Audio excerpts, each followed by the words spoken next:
Кондрат Крапива, ядловец и дероза.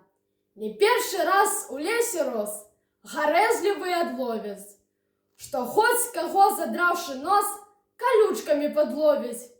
Пералячыўшы 3 разы, чаго нібыта варта, пачаў ядловец дзеразы, ён строіць кпіны жарты. Павагу мне тут аддае, раслінае ўсё царства, а людзі ягады мае збіраюць на лякарства. Я вунь які на 2 метры, а можа нават болей, а ты што, марная трава, і поўзаеш па доле. І устаць не можаш на вяршок над махавой падушкай, і твой хвалёны парашок нікчэмная плывушка.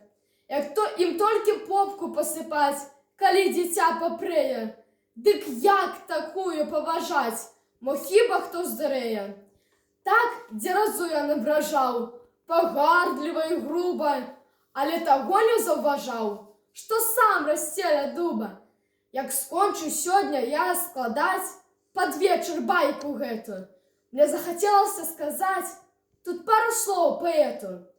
Калі гучыць твая струна, пагардліва, нядбала, ты не глядзі на свіркуна, глядзі лепш на купалу.